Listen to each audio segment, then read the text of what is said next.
What does it take to get promotions quickly and be deserving of them? So, hi guys, I'm Christian.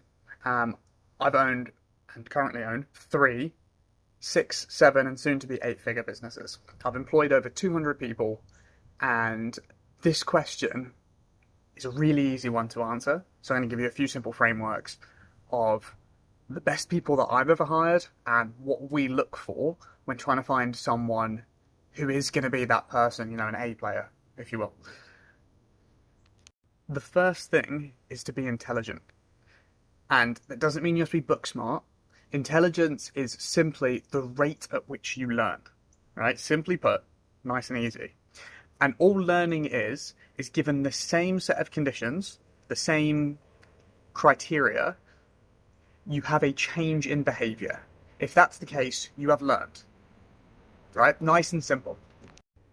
If you are willing to adapt and make changes about the way that you do things and you're willing to learn and improve, that is someone who is going to go places, right? Super easy to see. The next part of this is to have really effective communication.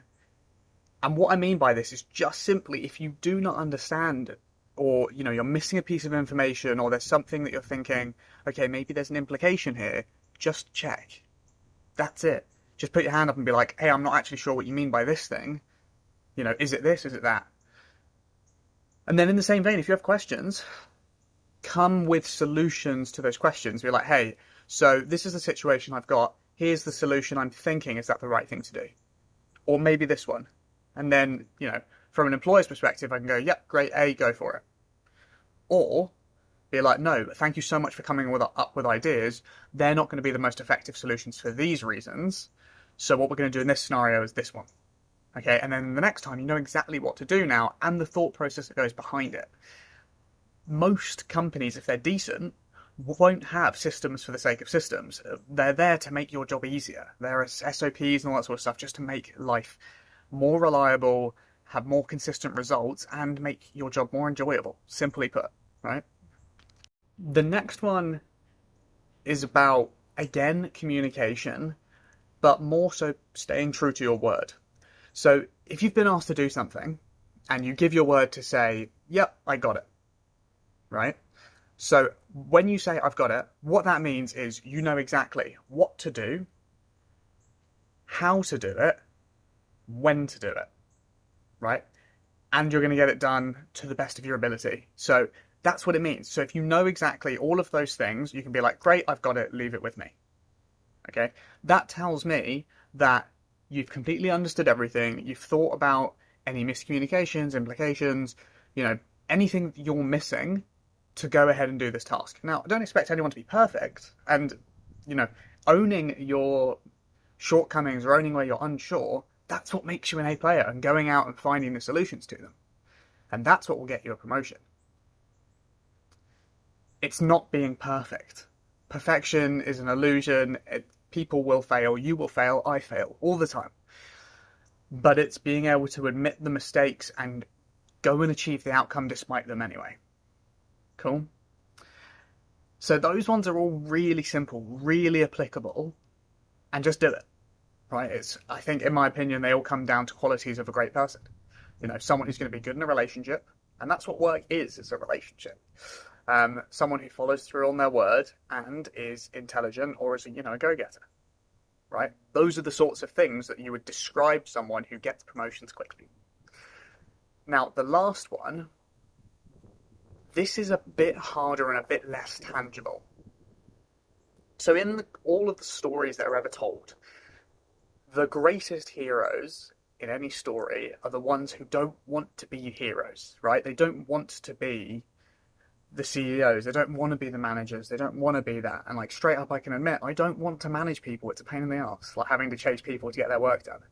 What I would want to do is lead a team of excellent people who are super reliable, very clear communicators, and super passionate about what they do. And I think that bit is the key bit. If you are doing something you're passionate about, what will happen is when you're having time off, when you're doing work meetups, when you're on holiday, you'll have ideas about what you want to do with the business to help the business grow together. And then you'll go out of your way to try things. And now, like, it's not an expectation of this is written into your contract, this is the only way that you're going to get promotion. But if you show that you want to do stuff and you get stuff done and you have great ideas and you really contribute, that's someone who's going to lead a team, who's going to be creating new systems and really making an impact. And that's what it takes. And a key example I have of that is our first tutor hire for our company now. And when we first had a conversation, it was a recommendation. And it started off with, hey, looking for something part-time, not too serious. And then as we got talking, he fell in love with the idea. And then the next time we spoke, it's been on my mind so much. And actually, if the offer is there, I'd love to do full-time. So we gave it to him. And then every step of the way, we've said, now, look, I know you don't want to do this, but it'd be really helpful for us if you could, work with us on this thing. And every time, without question, it's like, oh my God, I'd be honoured. To which I'm shocked, because every time I'm expecting him to say no, because it's not what he wants to do. But he rises to the challenge, and we keep asking him because he's dependable, reliable, a very clear communicator, learns exceptionally quickly. I show him something once, clarifies anything he's not sure on, and that's it. I never have to ask again. He's human at the end of the day. Like, he does make mistakes, doesn't fall through. He sometimes falls through and doesn't get everything perfect every time. But that's why you build in systems to have check-ins, to have KPIs, to be like, hey, did you realise that this is dropping? He's like, now thinking about this, yeah, I have gone a bit slack in this specific area. I'll tighten it up. And then lo and behold, he tightens it up. Like, that's all it takes, is when you say something, do it. So what key takeaways can you take from all of this to be an A-player employee or someone who is going to be flying through the promotional ranks? Clear, effective communication. So if you don't know something, ask. Right? Be fast at learning. I hopefully only need to be told once. And then the next time you see the same situation, apply the new behaviour. That's what learning is. Nice and simple.